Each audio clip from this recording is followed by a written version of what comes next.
Welcome back once more to Let's Play Pokémon FireRed, and today we're going to visit Bill because... yeah. Also I show off that Cannabis, the oddish we caught in the last part, has seen a few levels up. Also he has a few moves that I'm gonna talk about, but first I remember that I still need to talk about a few moves that other Pokémon in my party have that I haven't talked about yet. Let's start with Squirtle. He has Water Gun, which is just a damage dealing water type move. But before that I'd also learned Bubble, which we learned all the way back in part 1. But what I didn't mention is it has a chance of making a target flinch if it moves first. And flinching is something that some attacks have a small chance of inflicting on the target Pokemon and causes them to not be able to move. Now look a Machop. It looks like a rock and I always thought it was a rock type Pokemon, but it is a pure fighting type Pokemon. Just like Mankey. And speaking of Mankey, the two moves he has are Low Kick and Karate Chop. Well, I mean he has more than those moves, but those are the ones I haven't talked about yet. Karate Chop is a fighting type move that has a slightly higher chance of dealing critical hits. Also in Generation 1 it used to be a normal type move until being changed to fighting type in Generation 2.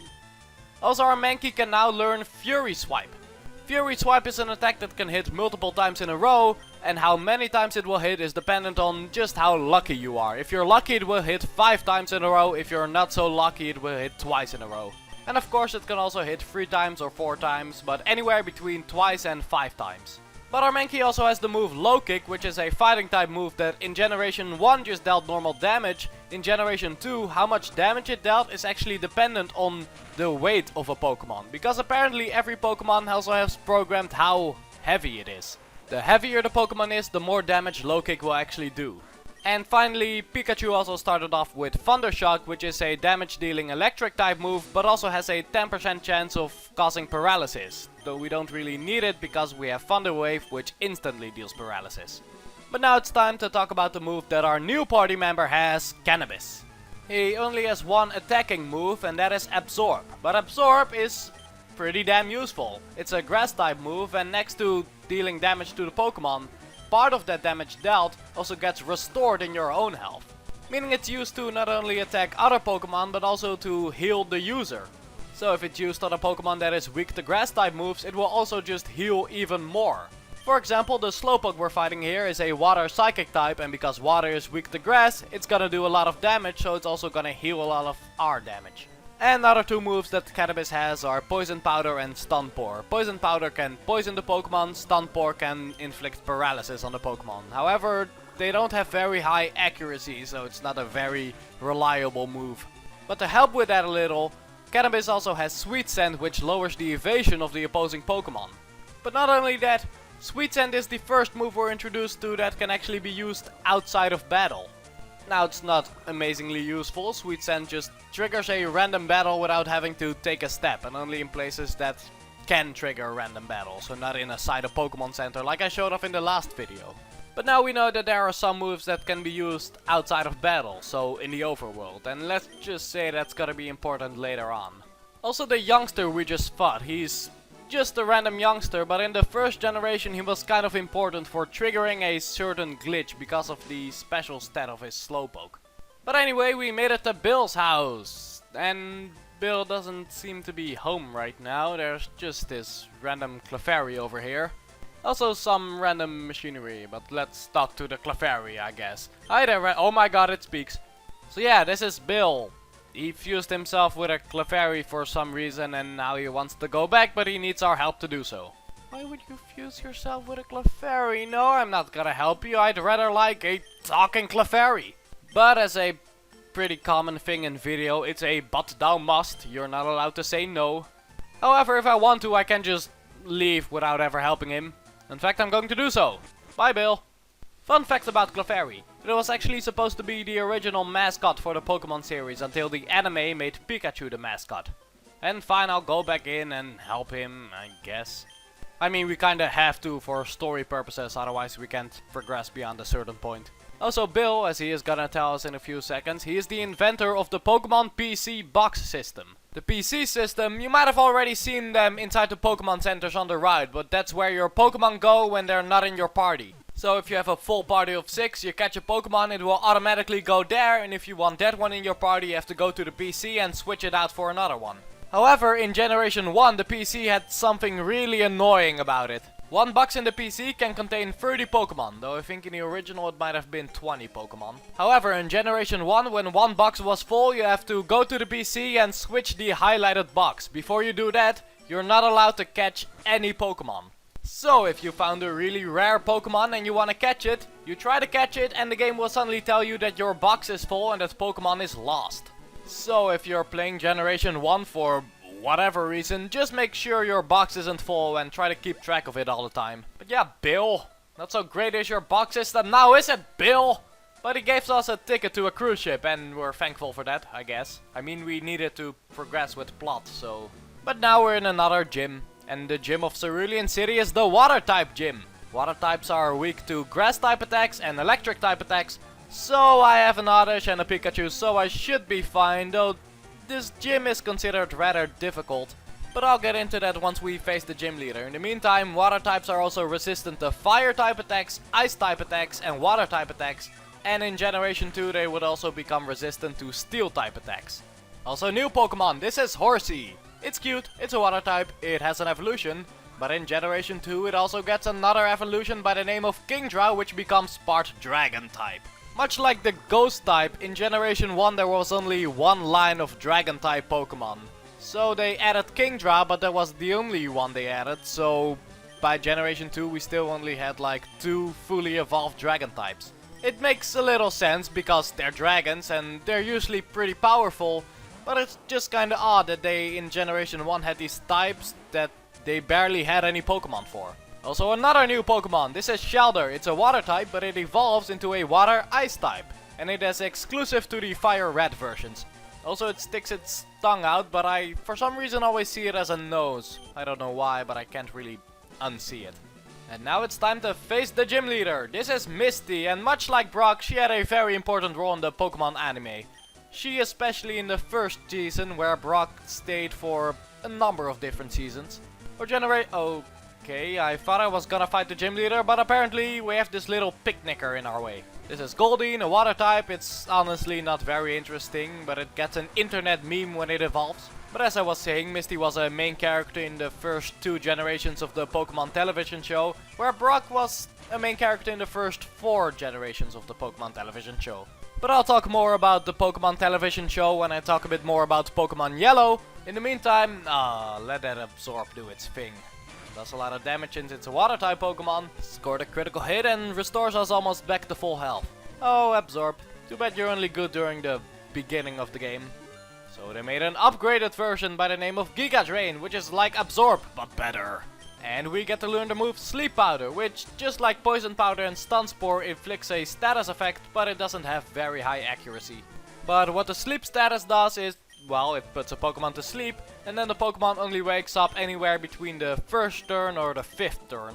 And there are also a few moves that are related to the sleep status. By the way, did I mention that you can only have one status effect at a time? Or at least only one of the visible status effects at a time. You can have the Confuse and Wrap status on you at the same time because they're not one of the visible ones. But if you were trying to use Stun Spore on a Pokemon that is already poisoned, it won't have any effect. Now then, you may notice I went back to the Pokemon Center first before fighting Misty. That's because Misty is actually a pretty tough battle. It is also seen as the hardest gym battle in the game. In terms of progression, because other gym leaders have higher leveled Pokemon, but at that point you also have higher leveled Pokemon. And what also helps is that early game you don't really have a lot of Pokemon to choose from, but in the late game you have a really big variety. Hey, but here we go. I could afford to have like a full party at this point. At least a weak Pokemon that I can send out while I use items on my other Pokemon. Known as the sacrificial scapegoat technique. Though honestly it's kinda rare I use items during battle, just because items cost money unless you just found them on the street like you actually do a lot in Pokemon. And I don't like spending money.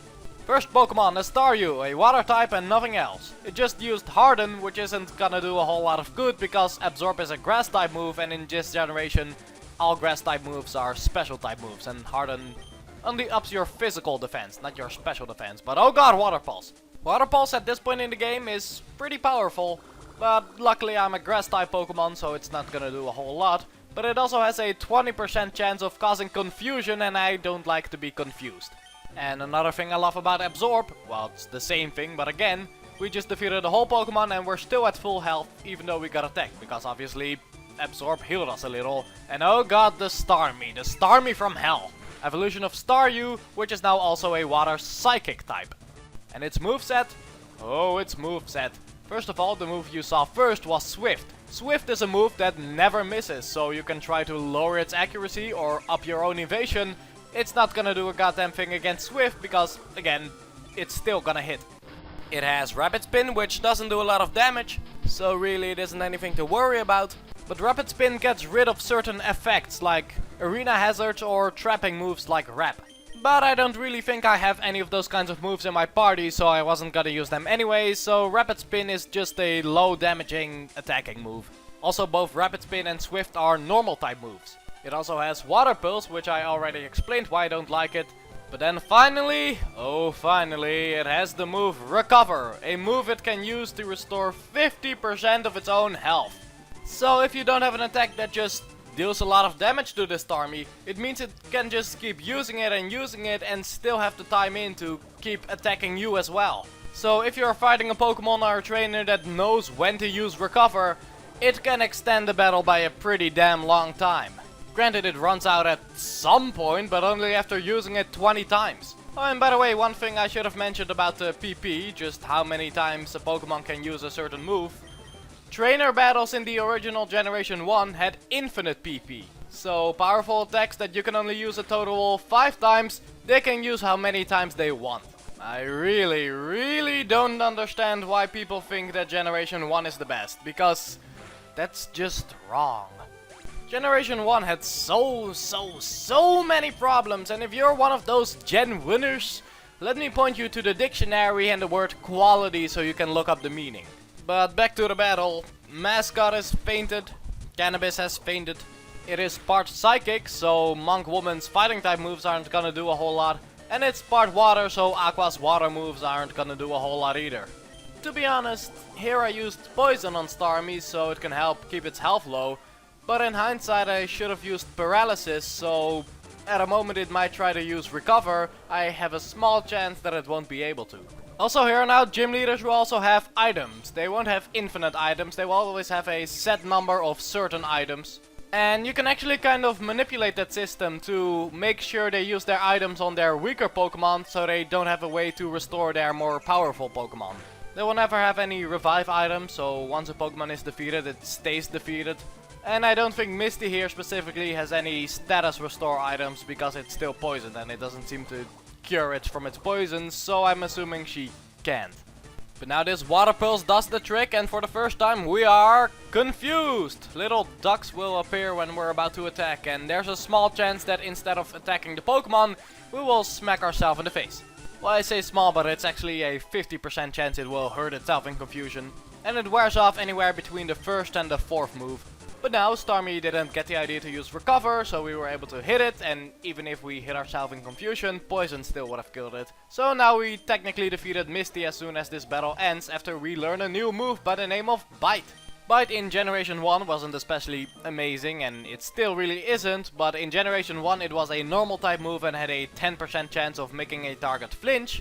But now it is a dark type move, which we're not gonna get a lot of, so I wanna hang on to it. And it has a 30% chance of making a target flinch. And now at least we have some way to deal with psychic type Pokemon. By the way, it was also a normal type move, meaning it was an attacking type move in Generation 1. But now it's a dark type move, so it's also a special type attack. Then when Generation 4 makes sure that whether an attack is physical or special isn't linked to the typing anymore, it once again becomes a physical type move. But enough about Bite, we finally defeated Misty, so we get a TM for Water Pulse, which could come in handy, and we get a second badge. A few things I forgot to mention about the badges. They also have certain effects, but only in Generation 1, so not here. But for example, getting the badge from Brock also makes sure that all of your Pokemon get a slight defense increase. And the badges also have another effect, but first we have a Team Rocket member who apparently robbed the house he is standing right next to. And the cops still have trouble finding him, even though he is just right outside the house. So that's dumb, and what the fuck is wrong with this world? But back to the badges, because, well, like I mentioned before, you can trade Pokemon with your friends, but that also means that even if you just started the game, you can trade over like a level 100 Pokemon and absolutely break the game. So to make sure this doesn't happen, they programmed something called disobedience. Disobedience is when a Pokemon that you traded is of a certain level higher than your quote-unquote badge level, it won't listen to you. So when you tell to do a certain attack, it either won't do an attack at all or just chooses a different attack. So that way you can't use a traded level 60 Pokemon until the game allows you to use that level 60 Pokemon, meaning you have the right badge for it. So that is why, for example, Misty just said that now that we have her badge, traded Pokemon will obey you up to level 30. Though disobedience only counts for Pokemon that are from a different game than your own. So if you trade a Pokemon up to above level 30, it will still just listen to you. I said train, not trade. It needs to be from your own game. You know what I mean. But a fun fact, during one of my test recordings of this game, I actually had a glitch where a Pokemon that I just got inside the game itself would become disobedient for some reason. And I don't know what caused it, because I still had Brock's badge and it wasn't even level 20 yet, so I don't know what happened. But it was interesting, because I actually never encountered disobedience before, because I never really traded a Pokemon over before actually beating the game. Ah, a Drowsy, which is a psychic type, so we're gonna test out our new Bite. Yes, Bite is a move it has to learn at level 19. How did it eat before? Did I even feed it before? All these questions and more will be answered never. But hey, we just saw the opponent's Drowsy flinched message. So I guess I showed off that, even though I can't really manipulate it and it won't be able to attack you. But I showed it off nonetheless, and we defeated Mr. Team Rocket Grunt. And for defeating him, he gives us a TM for the move Dig. And we're going to keep it, even though that Team Rocket Grunt just stole it from the house that's right over there. So I didn't see nothing. Also, remember one part ago when I said there is another way to make sure your Abra levels up even though it doesn't know any attacking moves? Well, that thing is right here. This is the daycare center. If you leave a Pokemon here for a small price, it will actually level up the more you walk around this world. So it doesn't level up when you just stand still or are in a battle. It just gets 1 XP for 1 step you take. Minor interruption, we try to go in the city below us, but this guard stops us for whatever reason, so we can't get in there right now, so different way. And before I continue on about the daycare center, right here this girl is an in-game trait. There are a few in-game traits in the game, but they will pretty much ask for a specific Pokemon and they will give you a specific Pokemon in return. This person right here is the most boring of them all because she asks for a Nidoran and in return she gives you a Nidoran. I mean a Nidoran of the different gender, but still.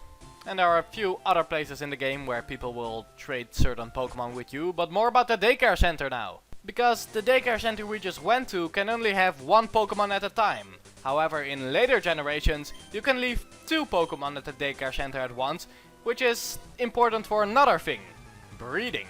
Every Pokemon has another hidden category to it, and that's called the egg group. For example, Squirtle has 2 egg groups to it, the Monster Egg group and the Water 1 Egg group. Oh, and by the way, this is Butterfree, the final evolution of Caterpie, and it now is a bug flying type. But back to breeding. If you leave 2 Pokemon that are both within the same egg group at the daycare center, 1 male and 1 female, every 256 steps, there is a 25% chance that the daycare center man will find an egg. As I said, these Pokemon just need to be in the same egg group, so they don't have to be the same species. Which Pokemon species will come out of the egg is dependent on who is the mother, so it will be the species of the female Pokemon you left at the daycare center. Well, or at least the lowest possible evolution of that Pokemon, because the Pokemon will always begin at level 1 after hatching. Also, in order to make an egg hatch in the first place, you have to walk around with it, and how long you have to walk around with it is dependent on the Pokemon that is inside the egg. So, for example, to make a Squirtle egg hatch, it's gotta take at least 5,355 steps. If while walking around with it you have a Pokemon with the ability Flame Body in your party, it will warm up the egg, so it only take half those steps. So that is how breeding works, but why exactly would you do it? Well, there's a number of reasons. Let's start with Pikachu here, for example. Pikachu here has a baby evolution by the name of Pichu. However, you can never catch those anywhere, so the only way you're gonna obtain this is by breeding a Pikachu. So that is one reason. Another reason might be you want multiple of the same Pokemon without having to catch it first, or you just want to have a Pokemon of that species with 0 EVs. However, there are also certain moves that Pokemon will learn through breeding. So let's once again take Pikachu for an example. Pikachu doesn't learn the move Double Slap naturally.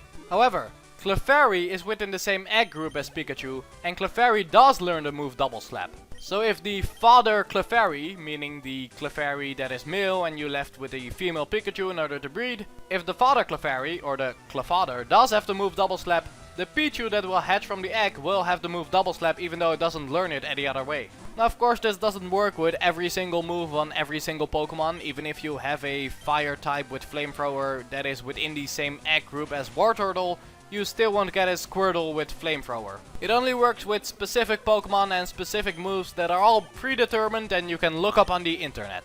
So that is how you give a Pokemon a father move. And before I leave, there's one more thing about breeding, because earlier I said that there's a 25% chance every 255 steps that the daycare man will find an egg. That 25% is actually standard. You can increase that by 1, having a Pokemon be from a different game, so if you traded it, and 2, if a Pokemon you're breeding is within the same species. So to give a few examples, if I breed a Squirtle with a Horsey, it will be a 25% of finding an egg. If I breed a Squirtle with a Squirtle, it will be a 50% chance. And if I breed a Squirtle with a traded Horsey, it will also be a 50% chance. Now if I breed a Squirtle with a traded Squirtle, it will be a 75% chance. Oh, and by the way, we just defeated a Raticate, which is the evolution of Rattata. And now I'm pretty much done with explaining most of how breeding works. Oh, by the way, you see the screen flickering, that is because we are poisoned. But yeah, there's so much explaining to do within a Pokemon game, and I'm glad I finally got breeding out of the way, because that was gonna be one of the more painful things to explain. But we have reached the end of part 5, so I hope to see you in part 6 of Let's Play Pokemon FireRed. See you then!